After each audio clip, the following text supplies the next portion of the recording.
Welcome to my brief review on from W.M. Carpenter, 100 Proofs That the Earth is Not a Globe. He wrote this book in 1885, and it's been revised. This is, of course, the 2017 edition. He's done at least 5 revisions. And the main point the author is driving home is that the Earth, of course, is not a globe. The titles for the book are obviously self-explanatory. This book is 67 pages long, and I'm currently I study these kind of things. Hey, you have flat earthers say this, and then globalists say that. So I like to get to the bottom of things, and this vein of thought is that God created the earth to where we can look at it. And if you were to look out at a lake, I live right by Lake Erie. So if I look out at Lake Erie, I would see that it's flat from one end to the other.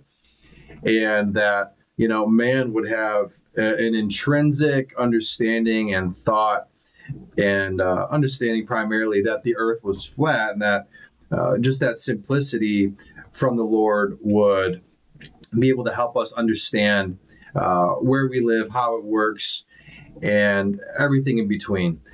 So, a very simple line of logic. Now, of course, he has 100 proofs in here.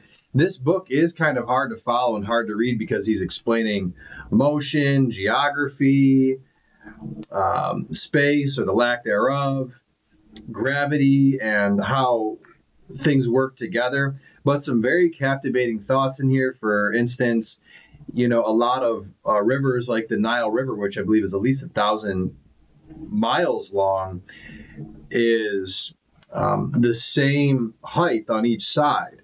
And other studies that they did, they took 3 boats. So one here, and one here. Okay. And put them at a telescope's distance away from one another to see if they were, if there was a curve up, or if they could see one another straight across. And so, of course, these things I want you to read for yourself, but, this boat could see this one on a flat plane, could see this one on a flat plane over the course of several miles with no up or down motion. And so, guys, it's a really helpful read. I do encourage you to read it if you're studying flat earth versus globalism. I think it's a very beneficial book to read. I will tell you this. W.M. Carpenter, he was going back and forth with a few people very professionally. People were gentlemen like in these days, and I think he was an apologist for flat earth. He would go around and talk about these kind of things. There were days when people would do that. It's very cool to know that about history.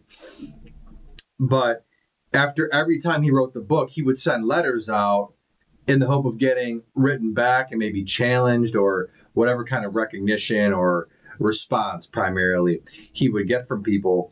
And so with every revision, he got responses back. So there's in the appendix, there's an appendix to the 5th edition, to the 4th. So when he would get written back, he would put it in here. And that's why this book has been revised so many times, because there's like a little bit of commentary. This is like an old school way of like a comment section. It just took forever to, come into play. So the time and the effort that W.M. Carpenter put into this, and the thought and the intent, is just really very captivating. And, a lot of honor would go to somebody, whether you believe this or not, that he went to these lengths to prove such a thing, that he believes the earth is flat.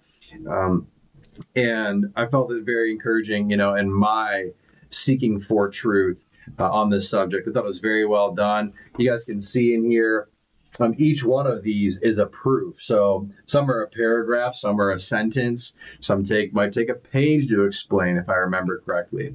And so it definitely, this stuff is like some really dense meat. You really have to chew on this stuff and think about it. And a very intelligent, mind writing this book. So I really encourage you to read it. Definitely glorifies God if it's telling the truth. I would recommend it to a friend. I would give this book a 10 out of 10. He wrote it as simply as one could. If I were smarter, I'd be able to understand this better. So I do hope you guys read this one. Matter of fact, I really do encourage you to.